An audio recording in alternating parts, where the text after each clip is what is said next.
നമസ്കാരം, തിരുവനന്തപുരം ന്യൂസിലേക്ക് സ്വാഗതം. സുരേഷ് ഗോപിക്കെതിരെ അധിക്ഷേപ പരാമർശവുമായി CITU നേതാവ് എത്തിയിരിക്കുകയാണ്. കഴിഞ്ഞ ദിവസം പോലീസ് ആശാ വർക്കർമാരുടെ ടാർപോളിൻ പൊളിച്ചിരുന്നു. ഈ സമയം മഴയത്ത് നനഞ്ഞ ആശാ വർക്കർമാർക്ക് സുരേഷ് ഗോപി കുട സമ്മാനിച്ചു. ഇതിനെതിരെയാണ് CITU സംസ്ഥാന സെക്രട്ടറി KN ഗോപിനാഥ് രൂക്ഷമായ അധിക്ഷേപ പരാമർശവുമായി മുന്നോട്ട് വന്നത്. സുരേഷ് ഗോപി കുട മാത്രമാണോ കൊടുത്തത്, അതോ ഉമ്മയും കൂടി കൊടുത്തോ എന്ന് അറിയില്ലെന്നാണ് അദ്ദേഹം ആരോപിച്ചത്. കുട കൊടുക്കുന്നതിന് പകരം ആശാ വർക്കർമാരുടെ ഓണറേറിയത്തെക്കുറിച്ച് പാർലമെന്റിൽ സംസാരിക്കാമായിരുന്നില്ലേ എന്നാണ് അദ്ദേഹം പറഞ്ഞത്. BJP സർക്കാരാണ് 12 മണിക്കൂർ ജോലിയാക്കണം എന്ന് പറഞ്ഞ് ലേബർ കോഡ് കൊണ്ടുവന്നത്. ഓണറേറിയത്തെക്കുറിച്ച് പാർലമെന്റിൽ സംസാരിച്ച് അവർക്കൊരു അനുകൂല തീരുമാനവുമായി വേണം സമരം പന്തലിൽ എത്താൻ, അല്ലാതെ കുട കൊടുക്കുക അല്ല വേണ്ടത്.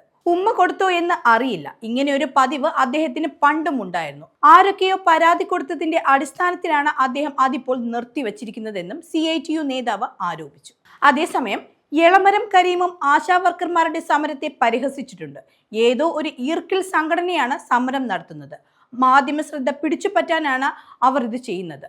മാധ്യമ ശ്രദ്ധ അവർക്ക് കിട്ടുകയും ചെയ്തു. അപ്പോൾ അത് അവർക്ക് ഹരമായി. അതാണ് ഇപ്പോഴും അവർ അതിനെ തുടർന്നുകൊണ്ടിരിക്കുന്നതെന്നും എളമരം കരീം ആരോപിച്ചു. CITU നേതാവ് KN ഗോപിനാഥിന്റെ പരാമർശത്തെ രൂക്ഷമായ ഭാഷയിലാണ് ദേശീയ സെക്രട്ടറി AR സിന്ധു പ്രതികരിച്ചത്. ഈ പരാമർശം CITU നേതാവിന്റെ നയം അല്ലെന്നാണ് അവർ വ്യക്തമാക്കിയത്. കൂടാതെ ആശാ വർക്കർമാരുടെ സമരത്തിലുള്ളത് രാഷ്ട്രീയ ലക്ഷ്യങ്ങളാണെന്നാണ് സിന്ധു അഭിപ്രായപ്പെട്ടത്.